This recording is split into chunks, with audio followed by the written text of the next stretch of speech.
Hola amigos de la República, hoy estamos con Luis Alberto Arias Minaya, economista y docente de finanzas públicas y político. Bienvenido, señor Arias Minaya. Gracias por la entrevista. Gracias a usted. Escribió usted beneficios tributarios, protección a economías ilegales, protección a mafias criminales, incremento excesivo del presupuesto congresal, redes de prostitución, todo está corrompido y podrido, ¿se puede caer más abajo? Esa es su pregunta, ¿no? Y yo quería empezar por acá. En realidad ya parece complicado caer más abajo, ¿no? ¿Usted qué piensa? Lamentablemente siempre es posible caer más, pero lo que estamos viviendo ahora, yo lo comparo con lo que vivíamos a finales de los 80s. Ajá. Tal vez la única diferencia y la que hoy día nos salva de muchas otras cosas es nuestro Banco Central autónomo. Uh-huh. Si no tuviéramos Banco Central autónomo, hoy día podríamos estar a puertas de elevadas tasas de inflación y caídas importantes de la producción. Un Alan 1. Yo he vivido la política económica desde inicios de los 80s y esto me recuerda mucho a esas circunstancias. Quiero ir a ese tema, ¿correcto? Se ha ampliado la reducción del impuesto general a las ventas de 18,8% a favor de restaurantes, hoteles, alojamientos turísticos, etc. Está la amnistía tributaria que otorga beneficios a grandes contribuyentes que no declararon rentas hasta el 2022, ¿no? Que fue promulgada por insistencia. También está esta ley marco de las zonas económicas especiales privadas con régimen tributario especial y aduanero, con un arancel cero en los primeros 5 años, si mal no recuerdo. Y se van a ver beneficios tributarios a las agroexportadoras que ya vienen disfrutándolos por buen tiempo, además, ¿no? Varias décadas. Sí. ¿Son sectores que merecen este tipo de ayuda? No. Son sectores modernos. Son sectores boyantes, son sectores que están haciendo utilidades y la política fiscal, tal cual los economistas la hemos aprendido, debe promover el crecimiento buscando la equidad. Estos no son sectores pobres de la economía. Estos son sectores que tal vez en un inicio necesitaban ayuda, como el sector agroexportador, por ejemplo, necesitaban ayuda. Pero hoy no se justifica que el Congreso esté legislando, extendiendo en muchos casos estos beneficios y, por ejemplo, dando beneficios a evasores que hoy día podrían blanquear dineros no declarados y pagar una tasa que es la tercera parte de la que todos los peruanos pagamos. Y ni siquiera tendrían problemas legales, ¿no? Ninguno, es un blanqueo, por eso le llamamos blanqueo, porque pueden declarar, repatriar o no, y tener esta tasa favorable de impuesto a la renta. Con una diferencia adicional, hoy en día todos esos beneficios los da el Congreso. Sí. O sea, el propio ministro de Economía ha manifestado públicamente que no está de acuerdo, pero no puede hacer nada. Un poco tarde, ¿no? Sí, ciertamente. El ministro al inicio de su gestión dijo que este era un gobierno débil, fue sincero, pero lo llamaron al orden, no lo ha vuelto a decir, pero los hechos demuestran que este es un gobierno sumamente débil. ¿De qué dimensiones es lo que se ha llamado, y usted también lo ha hecho, esta farra tributaria del Congreso? Tenemos un punto de partida que nosotros dejamos de recaudar en la parte de ingresos 23.000 millones de soles al año, según cifras oficiales del MEF, por beneficios tributarios. Esta farra, tenemos un escenario base en que, según cifras oficiales del MEF, publicadas en el marco macroeconómico multianual, dejamos de perder anualmente 23.000 millones de soles por estos beneficios. El conjunto de estos nuevos beneficios durante el periodo de su vigencia añade un monto similar. Solo en el caso de las agroexportadoras estamos hablando de 1.900 millones de soles por año. En 10 años que se tienen los beneficios son 19.000 millones más. Que es un montón de plata. Es un montón de dinero. ¿Qué se podría hacer con ese dinero? Con ese dinero se podría duplicar el programa Juntos, duplicar el programa Pensión 65. Se podría dar pensión para los más pobres, que es una, digamos, para los que están en extrema pobreza. Se podrían construir decenas de colegios, decenas de hospitales. ¿Por qué un Congreso otorga beneficios tributarios a sectores que no lo necesitan en vez de alentar la recaudación de dinero que se podría destinar a cosas importantes como las que usted ha listado? Se trata de lobbies, ¿no? Se trata de lobbies ilegales. Se trata de grupos de poder que influencian a determinadas bancadas. No descartaría que lo que se busca es generar financiamiento para próximas campañas políticas y lograr la reelección. Corrupción, sin duda alguna. ¿Se puede seguir diciendo que la política económica la maneja el Ministerio de Economía y Finanzas o ya directamente la maneja el Congreso? ¿Cómo evalúa este tema usted? Yo a inicios del año, en abril o mayo, dije que la ministra de Economía era Keiko Fujimori. Yo creo que hoy ella, su bancada, que lideran muchas decisiones del Congreso en alianza con el serronismo, son los que están gobernando el país. ¿Desde el Congreso? Desde el Congreso. ¿Y la política económica entonces usted diría que parte del Congreso? Sin duda alguna, con excepción de lo que señalé al inicio de la entrevista, de que lo único que hoy día se salva es el Banco Central. Felizmente. Y este es un Congreso que además ha aprobado un presupuesto para el año fiscal 2025, en donde el crecimiento del presupuesto de la función legislativa es 31.1. Solo como comparación, el crecimiento en salud y educación es del 4% cada uno. Estos son datos que además yo los saqué de su cuenta de Twitter, si mal no recuerdo. Las prioridades andan de cabeza, ¿no? Absolutamente. Allí se demuestra quién está cortando la torta y cómo de manera grosera, exagerada, se prioriza un crecimiento de 31% para quien finalmente aprueba, ¿no? Claro, ahora ellos dirán, es que vamos a tener una Cámara Senatorial a partir del 2026, etcétera. Entonces se necesita ir preparando todo eso, ¿no? ¿Usted qué respondería? Bueno, que cuando esa Cámara crezca a partir del año 27, obviamente va a crecer más la planilla del Congreso, pero hoy día no hay ninguna justificación. No hay ninguna justificación. Otro tema importante relacionado tiene que ver con el déficit fiscal. El Perú es un país que se jactaba durante estos últimos años precisamente de ese tema, ¿no? Pero leyendo especialistas, etcétera, entiendo que el Perú está camino de perder su fortaleza fiscal. ¿Ya la perdió o está en camino de hacerlo? Estoy escribiendo un paper al respecto. Un artículo académico, dice usted. Sí. Ajá.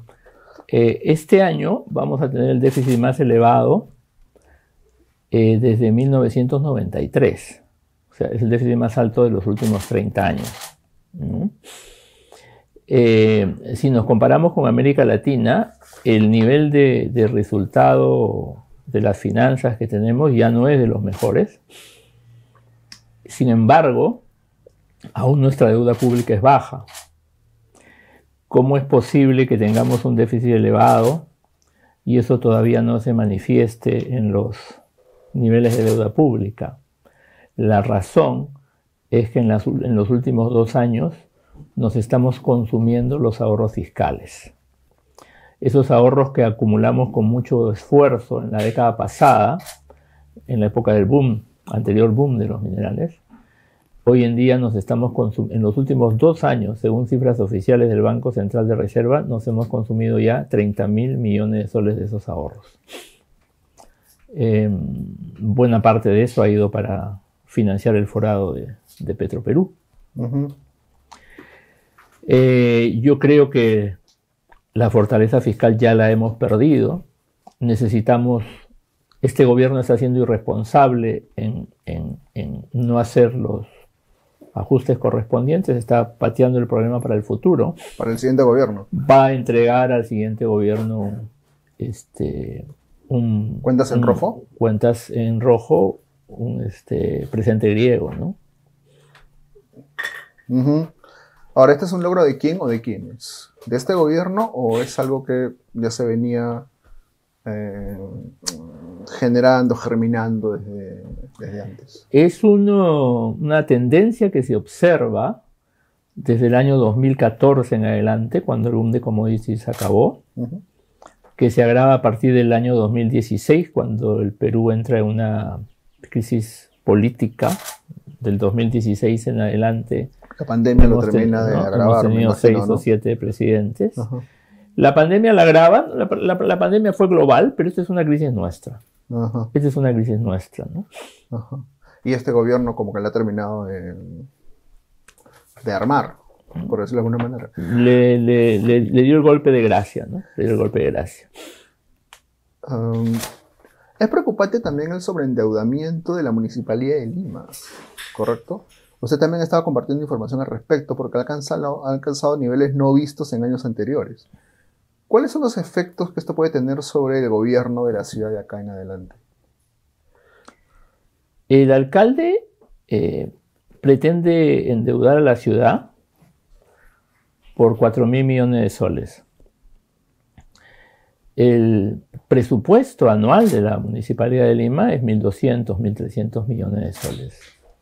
Esto quiere decir que el alcalde, en su corto periodo de 4 años, pretende endeudar al municipio en 3 veces su presupuesto anual, el monto de sus ingresos. Yo he demostrado con cifras que eso es absolutamente irresponsable.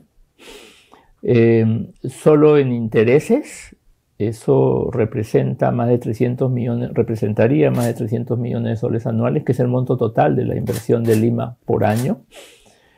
Y he demostrado con cifras que si el alcalde logra su objetivo, va a dejar sin recursos para inversión y probablemente sin recursos para servicios públicos municipales a las próximas 2 gestiones. 2 gestiones. Sí. Que no tendrían recursos. Por lo menos. Es un acto irresponsable del alcalde. En la última ley de endeudamiento, si algo tenemos que reconocerle al ministro Arista, es que sacó un artículo en donde ha elevado el nivel de exigencia para el municipio para el tercer tramo de la deuda, porque ya se endeudó por 2.500, le falta 1.500 que los iba a hacer. Eso le cuestionaban, lo pretende hacer que los criterios eran muy laxos. En el 2025, entonces ha logrado que se apruebe en la ley de endeudamiento un criterio más riguroso. Esperemos que no haya una respuesta del alcalde que forma parte de esta alianza política en el Congreso y no vaya a ser que derogue esta ley. Todo es posible. Este artículo de la ley. Por cierto, el señor López Aliaga, el alcalde, lo llamó mentiroso cuando usted publicó esa información. Sí, me llamó ignorante o mentiroso. Una de las 2 cosas. Sí, o ambas, ¿no? Yo respondí con cifras que no era ninguna de las 2 cosas, ¿no? Él señala que es un banquero experimentado y creo que sí lo es, pero a favor de los bancos, porque la deuda en la que está metiendo la Municipalidad de Lima haría muy feliz a muchos bancos. Está pensando más en bancos que en ciudadanos. Está pensando más, creo yo, en su candidatura. ¿Presidencial? Sí. Creo que ese es su objetivo y por eso endeuda a la ciudad y nos habla de muchas obras que ojalá se concreten. Acabamos de ver lo que ha pasado con el puente Armendáriz, que es una obra de político de su partido. y esperemos que no vaya a pasar eso con las obras que le está prometiendo. Habla de una vía expresa, que no es vía expresa. Ha terminado no de expropiar, sino de arrasar con lo que había allí, y ahora nos habla que va a ser una pista. Eso no es una vía expresa. Bueno, y está lo de los trenes, que usted también ha cuestionado en reiteradas oportunidades. Sí, lo que yo he cuestionado de los trenes es que son trenes con 40 años de antigüedad. Contaminantes. Que contaminan porque son a diésel. Y lo más importante, no hay un proyecto. No hay un proyecto, hay solo trenes, no hay vía, no hay intercambios viales, no hay contrato. Entonces él ha puesto no la carreta delante de los caballos, sino los trenes delante de un proyecto que hoy día no existe. ¿De qué niveles la crisis económica en general que usted ve en el país en estos momentos, señor Arias Minaya? ¿De qué grado estamos hablando de crisis económica en este país? Este año el Perú ha crecido. Salimos de una recesión, ciertamente. Calculan que 3.2, 3.3, la otra vez estuve escuchando al premier Adrián Sen. 3.2 es la proyección oficial del Ministerio de Economía. Él decía que podía llegar a 3.3, no, 3.4, que sí. Ya estamos hablando de una décima más, una décima menos, pero digamos, en términos generales, este año estamos creciendo alrededor del 3%, un poquito más. Salimos de una recesión. El año pasado la economía cayó. Entonces, fue crecimiento negativo, hasta cierto punto era lógico que la economía creciera. El crecimiento es insuficiente. Es verdad que este año estamos creciendo un poco más que Chile, Colombia y México, pero también es verdad que ninguno de los tres países tuvo recesión el año pasado. Si miramos, digamos, un año de mejor comparación, digamos, con el año prepandemia, sí. Perú está creciendo por lo menos que Colombia y que Chile. Estamos con un crecimiento mediocre. Y estamos con un crecimiento que no es sostenible por la situación de las finanzas públicas, que es el principal riesgo que hoy día tenemos. De lo que habíamos hablado antes, del déficit fiscal. Así es, ¿no? Entonces estamos con un crecimiento mediocre, con déficit, que no es sostenible por el problema de la deuda, con altos niveles de pobreza y con brechas de infraestructura y brechas sociales que no hemos cerrado, ¿no? Entonces estamos con grandes retos para el futuro. Ha dicho que la DBA, esto es derecha bruta y achorada, busca polarizar. Para ustedes solo hay DBA y rojos. Hay una tercera vía. ¿Cuál es esa tercera vía, señor Arias Minaya? Sí. El Partido Morado, donde usted milita. Un gran partido de centro es lo que necesita el país. ¿Hay espacio para el centro en este país? Sí lo hay. Sí lo hay. Si uno revisa, y lo hemos hecho, los resultados electorales de las últimas 4 elecciones, hay un espacio para la gente que quiere soluciones sensatas para el país. Hay un espacio para el centro. ¿Qué es una solución sensata? Un espacio que combine el crecimiento con la solución de los principales problemas sociales del país. Y me refiero específicamente a una pensión para los más pobres, me refiero específicamente a solucionar los problemas de infraestructura en colegios, 50% de los colegios que requieren inversión, porque no se puede estudiar en esos colegios. Me refiero a un sistema de salud que funcione un sistema de salud público que funcione para los peruanos, y me refiero también con agua y electricidad para los más pobres. Todo eso, el crecimiento en las décadas pasadas no lo ha podido solucionar. ¿Qué son soluciones sensatas? Para traducirlo un poco. Las que acabo de señalar, cerrar las brechas sociales. Ahora, pero eso lo dicen todos, ¿no? Sí, lo dicen todos, pero nadie dice cómo se hace. Eso no se puede solucionar en el país con una presión tributaria del 14%.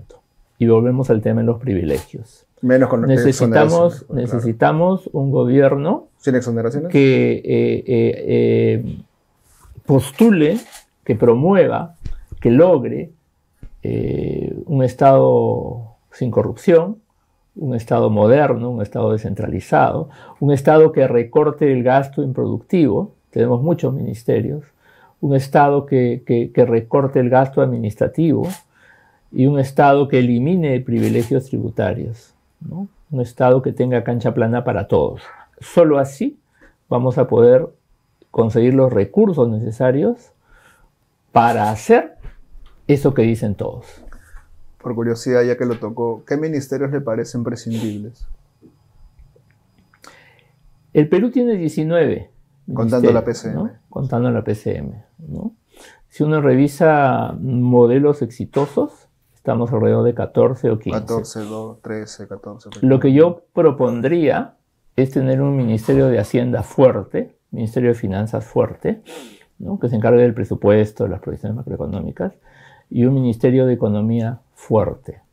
No podemos tener Ministerio de Turismo, Ministerio de Comercio, Ministerio de Producción, ¿no? Son demasiados ministerios sectoriales, cada quien pateando para su propio campo. Necesitamos juntarlos dos. a uno solo. Correcto, correcto.